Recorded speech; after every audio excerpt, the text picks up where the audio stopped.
Okay, in this segment, we're going to be looking at the weak inversion operation of the MOS diff pair.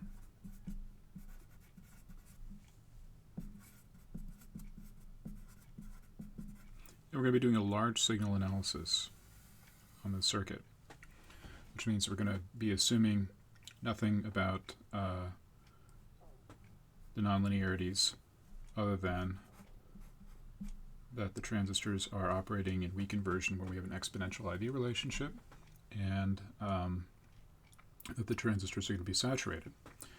So just to remind ourselves here, we're talking about a circuit that has two NMOS transistors that are coupled together at a common source node,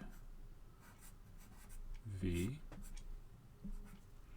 So we have M1 and M2, and we have an output current I1 and an output current I2, input voltage V1, input voltage V2, and then down here we have a bias voltage VB that sets up a bias current, IB being sunk from the common source node.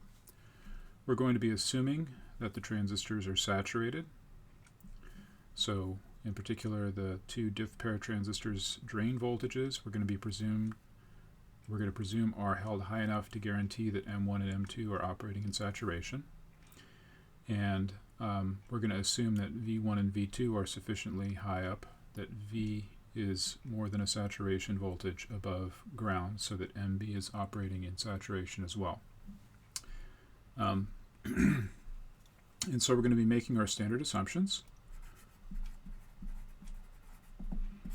In particular, we're going to assume that the transistors are matched.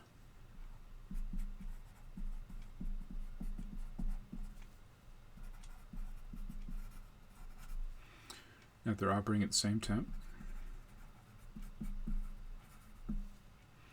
And that the early effect VA goes to infinity, so we have negligible early effect.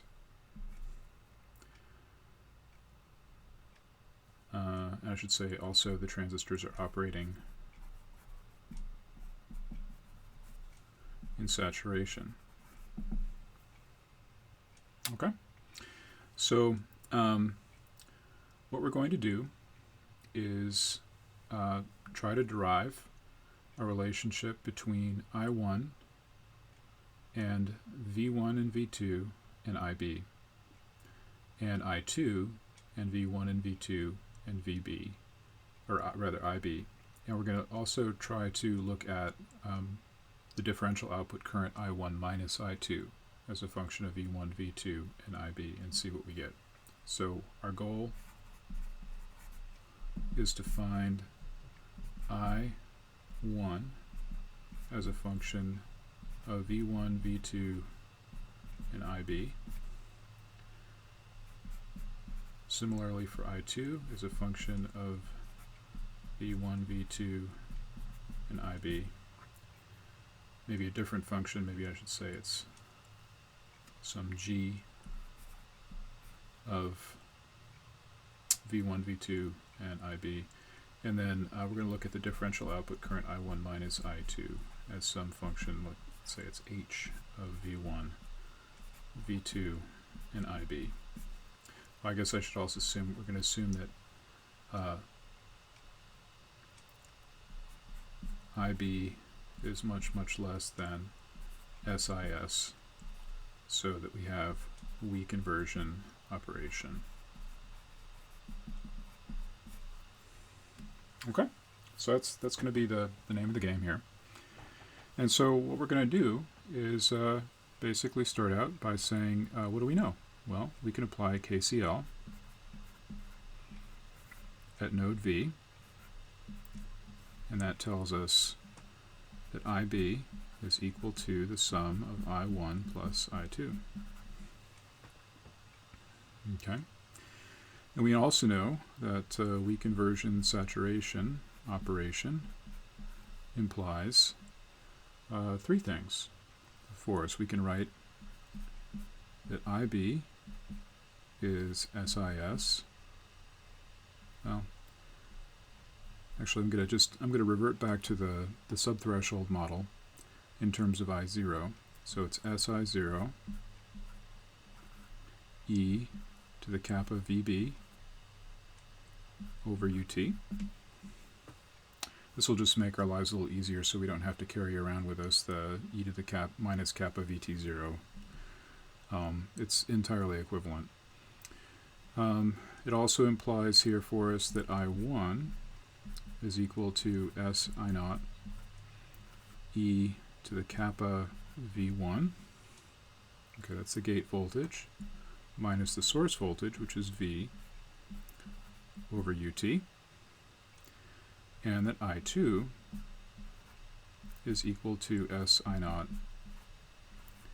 e to the kappa V2 minus V over UT.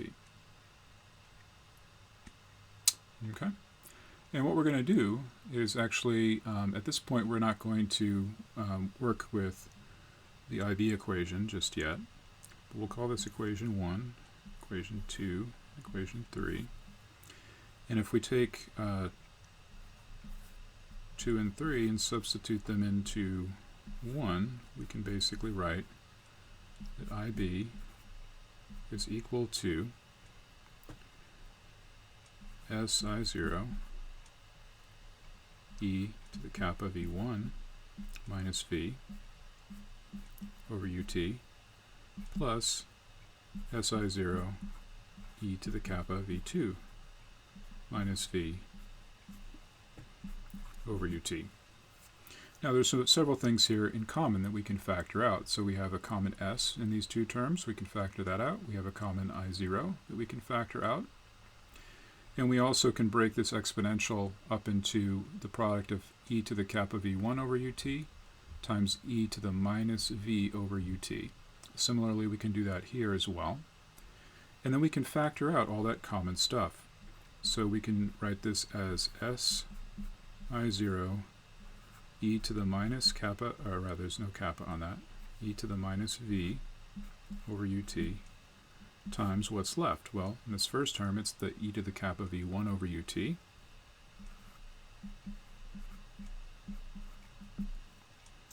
In the second term, it's basically the e to the kappa V2 over UT.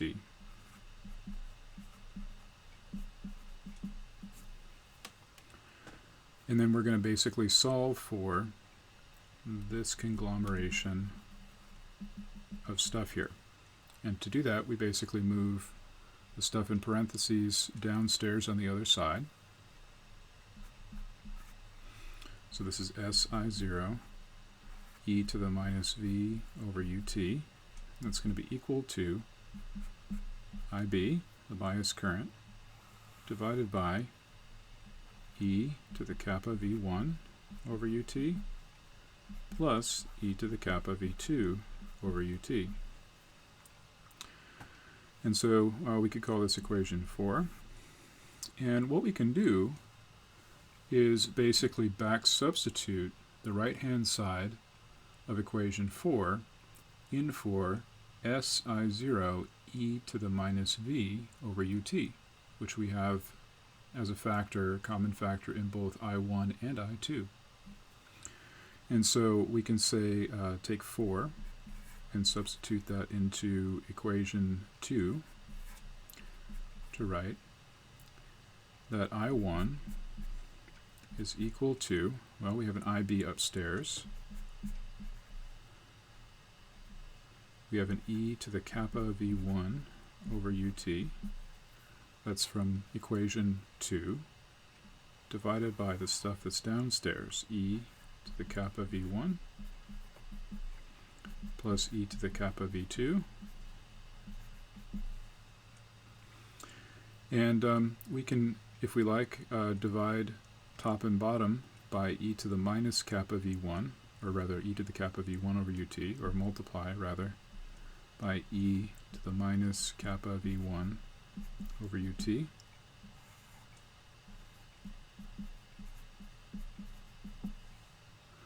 And up in the numerator, that gets rid of the e to the kappa V1, and that's going to give us IB over 1 plus e to the minus kappa times v1 minus v2 over ut.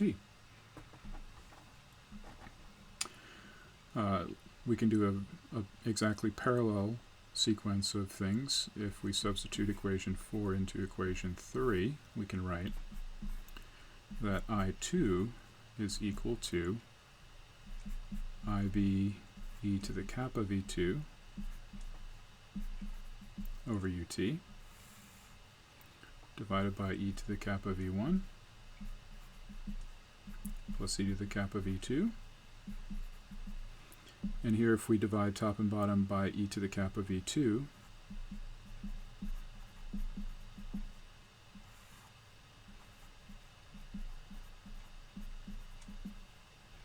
we find that we can express I2 as IB divided by 1 plus e to the plus kappa v1 minus v2 over ut.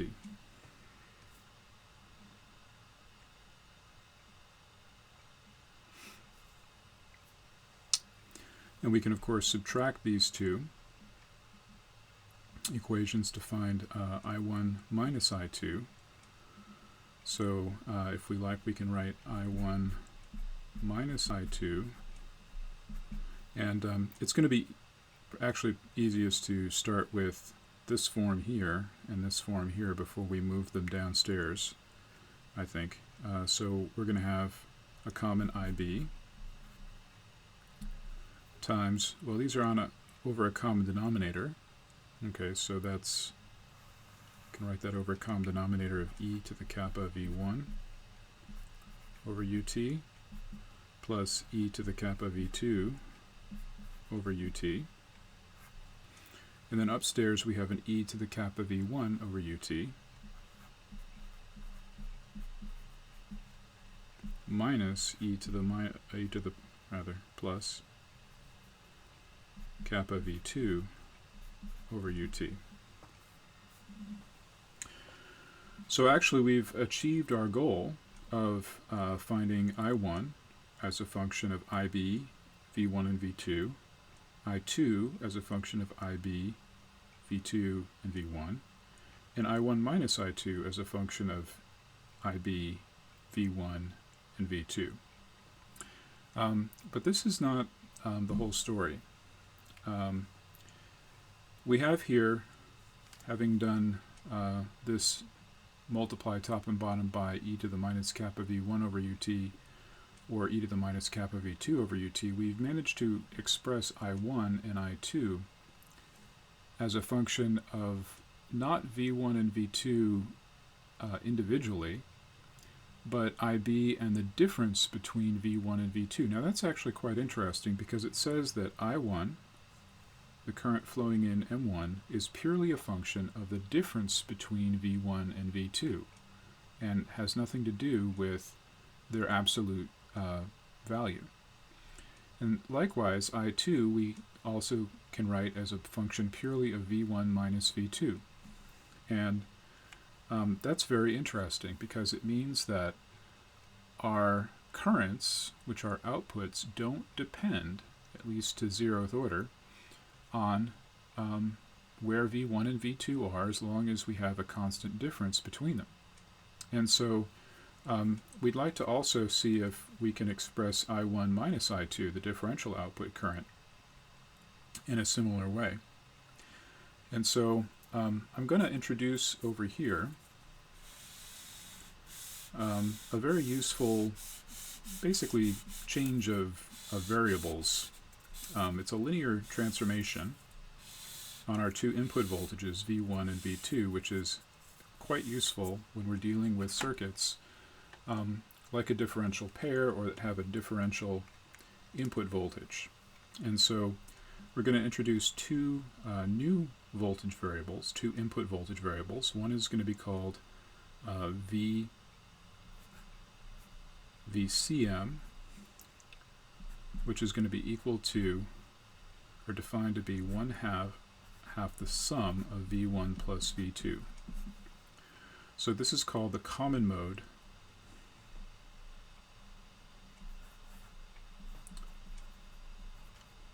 common mode input voltage. That's what CM stands for, common mode. It's basically just the average of the two input voltages. And VDM, which is the differential mode,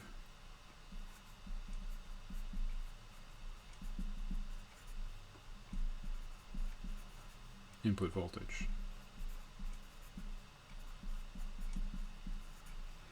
And this is just defined to be the difference between V1 and V2.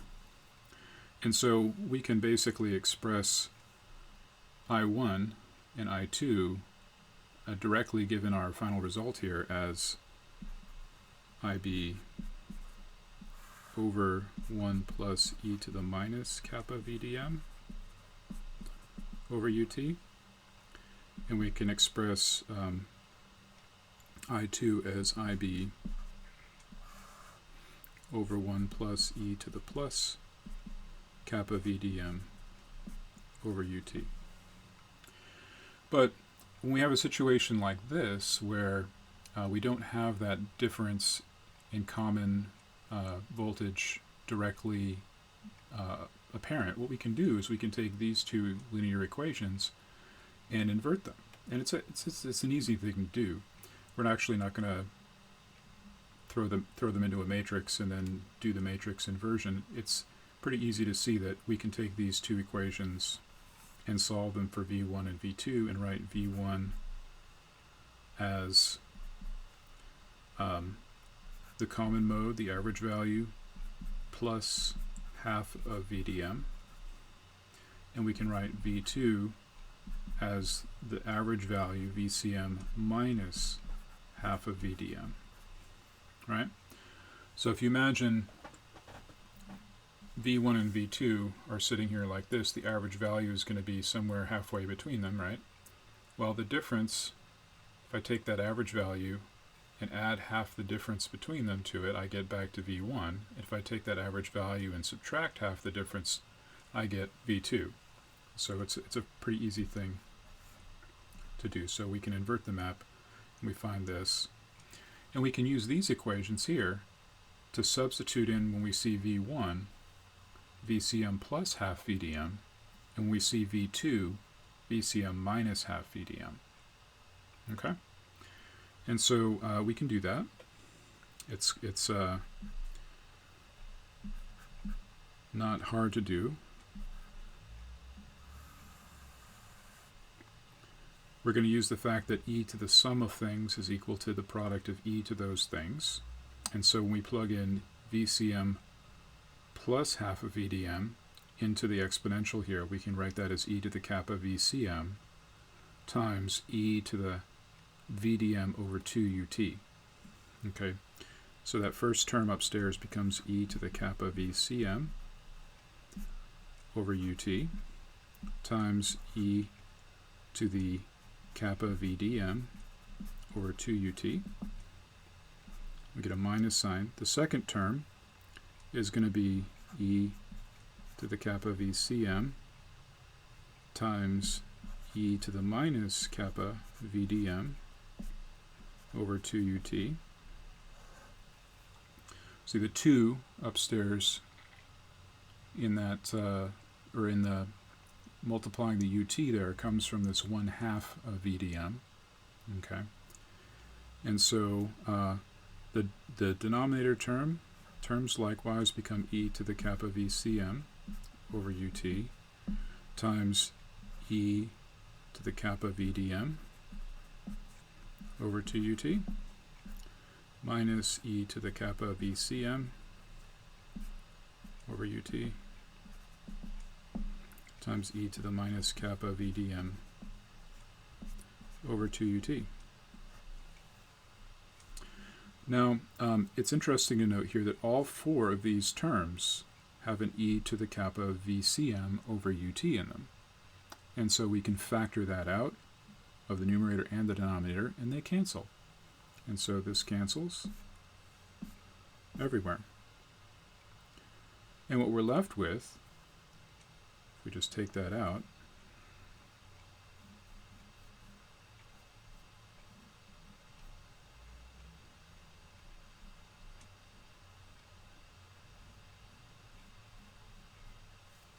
sorry, there should be a plus down here,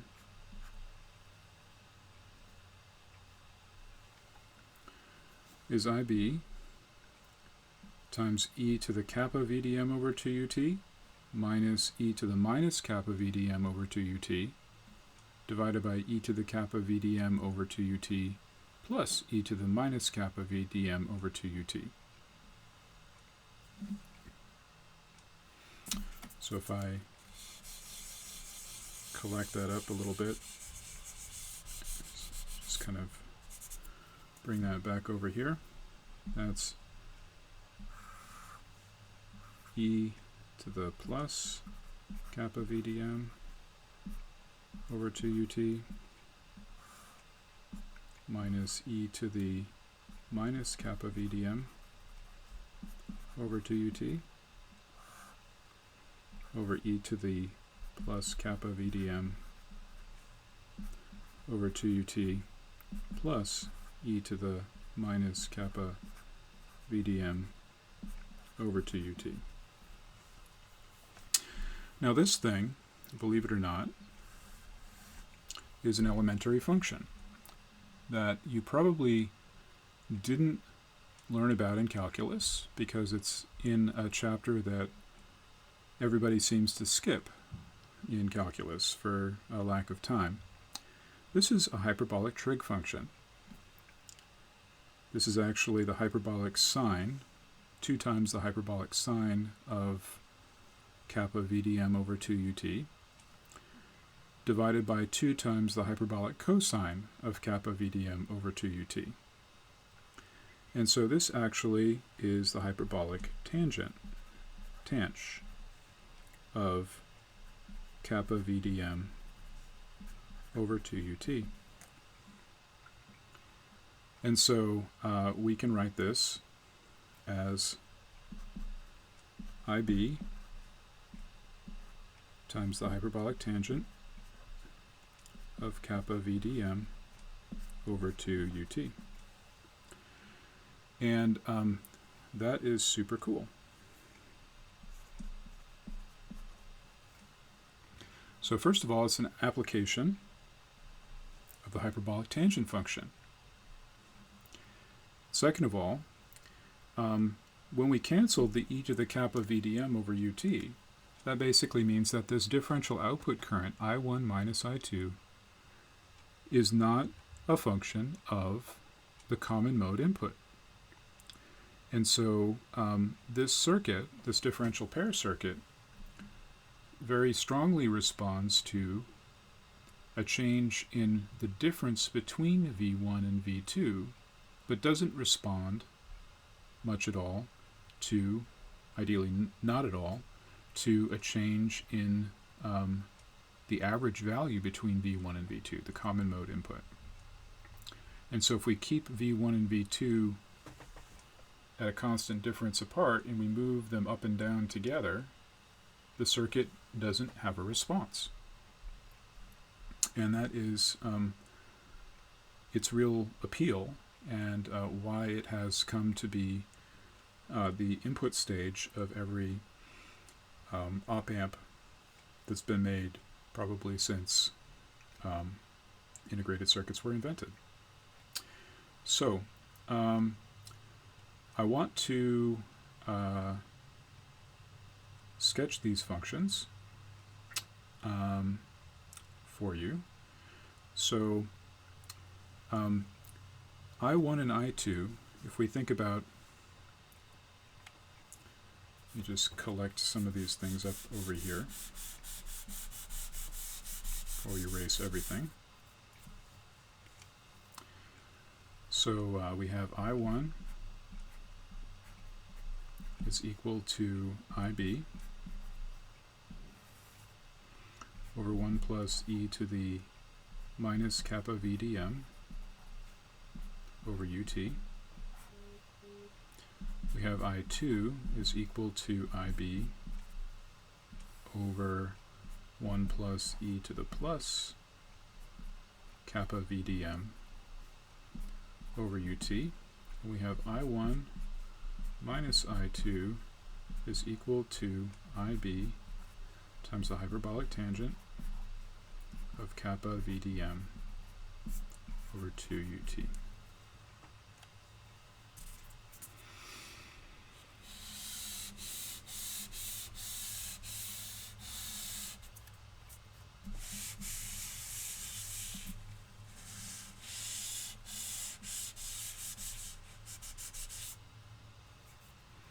Okay, so let's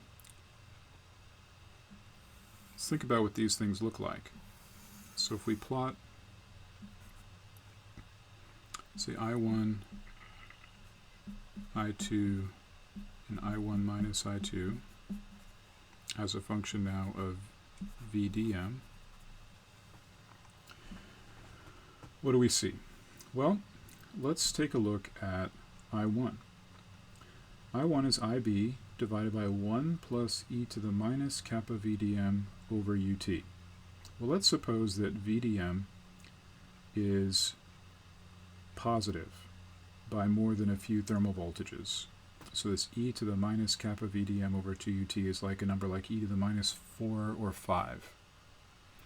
Well, e to the minus 4 or 5 is about 1%. E to the minus 4.6 is actually 1%. And so this is like IB divided by 1.01. And if we make VDM more positive, this only becomes smaller, and asymptotically it becomes negligible compared to 1. And so we're just left with I1 approaching IB. And so if this is, let's say, IB,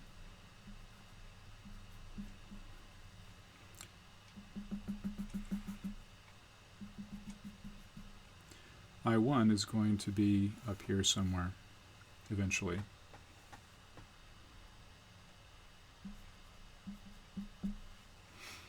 Let's think about when VDM is equal to 0. Well, I would get IB divided by 1 plus e to the 0, which is 1. So IB over 2. So here's half IB. And I1 goes through there. Let's think about what happens when VDM is negative. Well, if VDM is negative, this is an e to the positive number, and that's going to become very large compared to 1 very quickly. So when e to the kappa VDM over UT is 4 or 5, that's like 100. And so the 1 is almost negligible compared to that. And so what we have is we have an exponential approach down here to 0.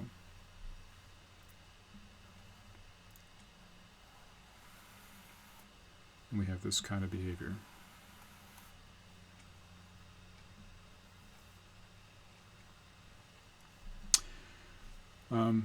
We can do the same thing with I2, or we can recognize that I1 plus I2 is still IB, and basically we just subtract I1 from IB to get I2. And so for negative VDM, what we're going to have is something that approaches IB at half IB at 0, and then exponentially approaching 0 as we cross over here into positive VDM territory.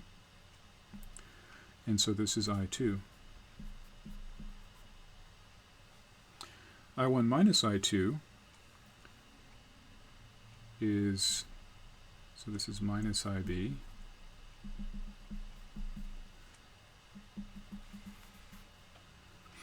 So hyperbolic tangent is 0 at 0, and asymptotically approaches plus 1 for large values of its argument, and asymptotically approaches minus 1 for negative values of its argument. And so we have here same kind of thing that we drew the other day, where this thing is I1 minus I2. And actually it turns out that I1 minus I2 is just a scaled and shifted version of I1. So if you take I1 minus I2 and you double it and subtract 1, you get you actually get quantitatively I1 minus I2. So that's pretty much like what we drew up the other day when we had talked about, or at the end of class last time when we talked about the MOS diff pair qualitatively. I want to go back and pick up a place in our analysis that I had erased here. But we had an equation that said that IB was equal to SI naught e to the kappa VB over UT. Okay, I think that was equation 1 that we had talked, or, well, actually, it's equation 2 that we had skipped over. And then a little bit later on, we had written that e to the, let's see, was SI naught e to the minus V over UT was equal to IB over e to the kappa V1 plus e to the kappa V2. Something like that. And what I want to do is take these two equations and how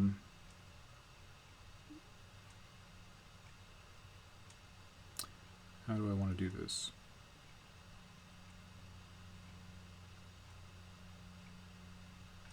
I want to rearrange the second equation. I'm going to basically move the e to the minus v over here. So I'm going to take this and multiply both sides by e to the v over ut, and that'll put that over here. I'm going to take this downstairs piece and put it up there. Okay? So, and I'm going to flip it around. So we're going to have IB e to the v over ut on the left-hand side. That was the numerator on the right-hand side. We just flip the equation around and put the e to the v over ut up there. And on the left-hand side, we're going to have SI naught times e to the kappa v1 plus e to the kappa v2 over ut. And what I'm going to do is I'm going to take, if I call this equation, let's say 1, and this equation 2, I'm going to take equation 2 and divide it by equation 1. So if I divide equation 2 by equation 1, I'm going to get IB over IB times e to the v over ut on the left-hand side, and I'm going to have SI0 divided by SI0 on the right-hand side, and then I'm going to have the e to the kappa v1 plus e to the kappa v2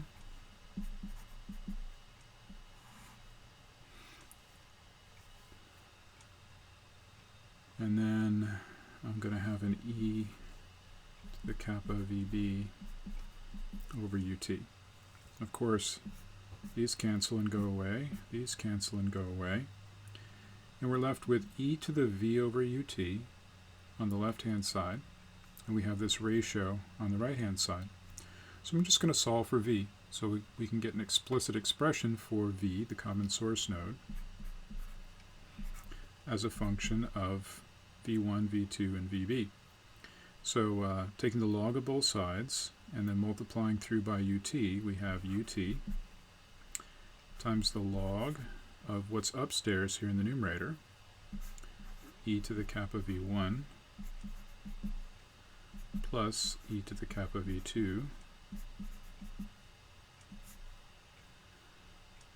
and then the log of a ratio is the difference in the logs, and so we're going to have a minus ut e to the kappa vb over ut.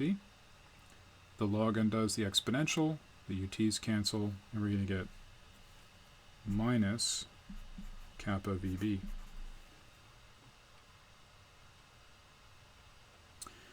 Now this thing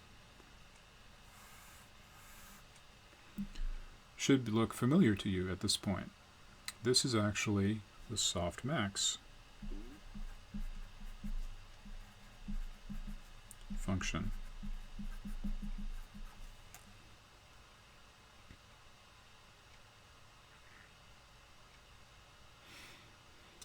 And so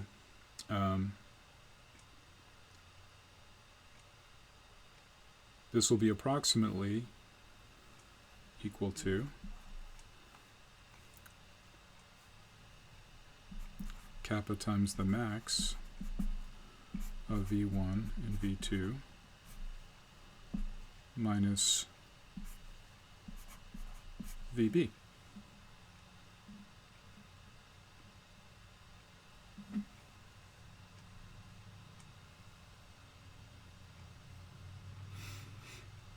And of course we could re-express these in terms of common mode and differential mode if we wanted to, but I find this form for thinking about V to be a little more intuitive, a little more convenient than what you get when you plug in the common mode and the differential mode.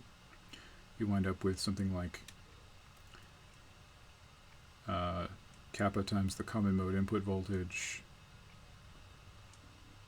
and you get the log of the hyperbolic cosine of the differential mode voltage or something like that. And so I personally find this a little more intuitive to think about. So if we wanted to, we could sketch, and maybe I can do that. No, maybe I should erase this.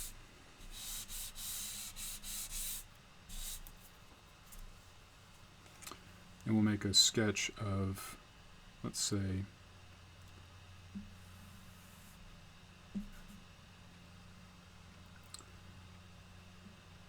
V as a function of, let's say, V1.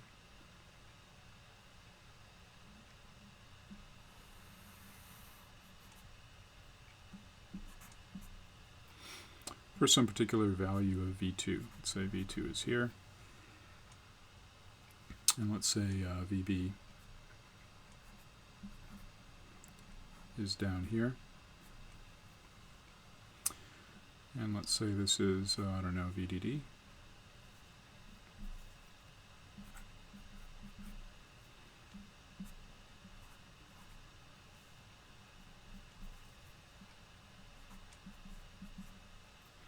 So we have this box.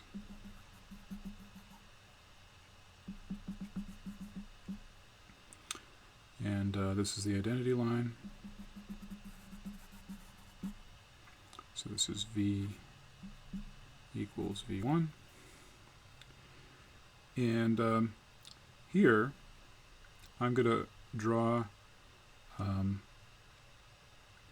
what we had as the source follower voltage transfer characteristics. So we have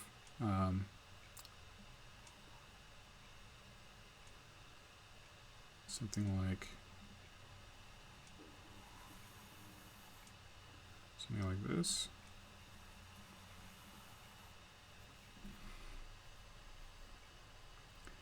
And slope here was kappa.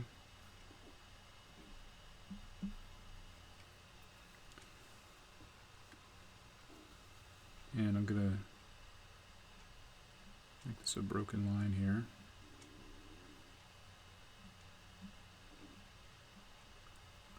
To the extent that I can.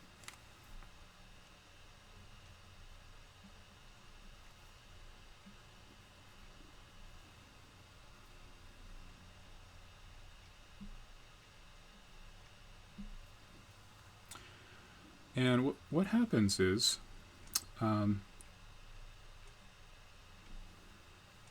we have V doing something like this.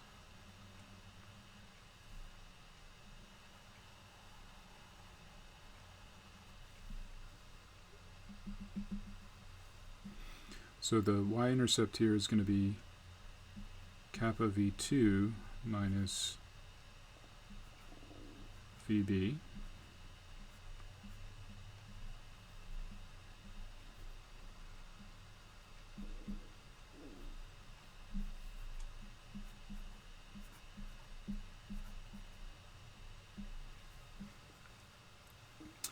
And when V1 is less than V2, we have V being basically kappa V2 minus VB. That should be in parentheses there. And so V is constant until V1 exceeds V2.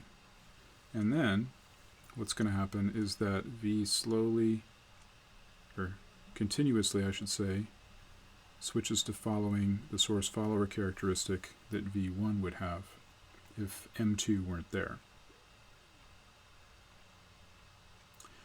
And so we could, if we liked,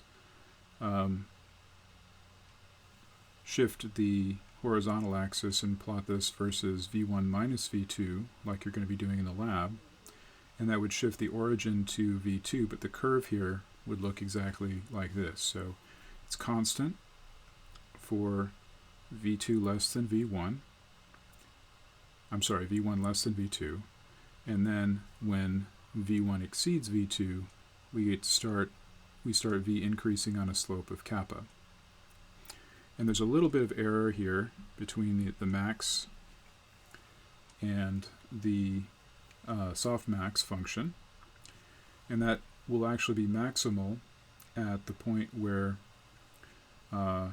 we have here V1 equals V2, and we can figure out what that is, right? So we get we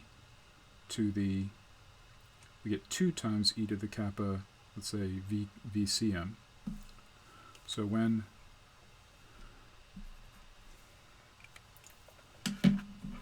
this pen is not happy, let's try switching to purple. So when V1 equals V2 equals, let's say, a pure common mode, V is equal to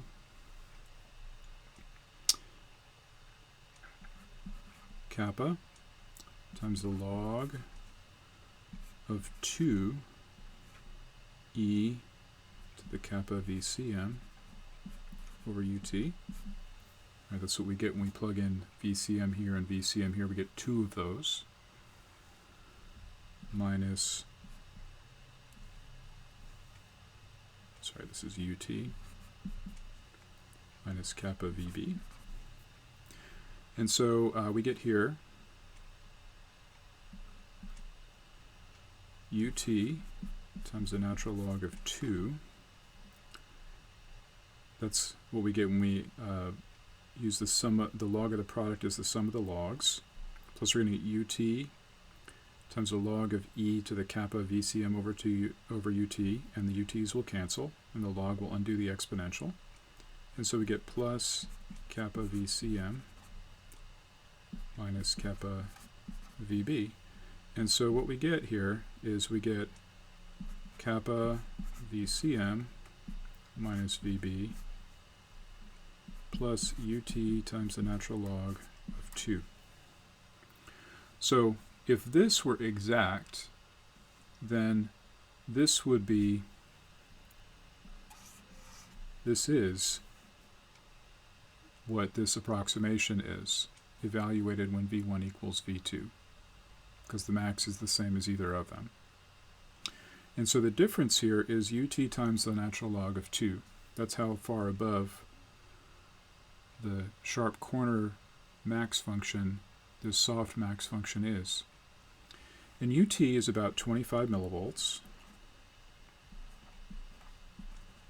at room temperature. And the natural log of 2 is a number that's less than 1. Alexa, what is the natural log of 2? The natural logarithm of 2 is 0.6931. There you go. It's about 0.6931 according to Alexa.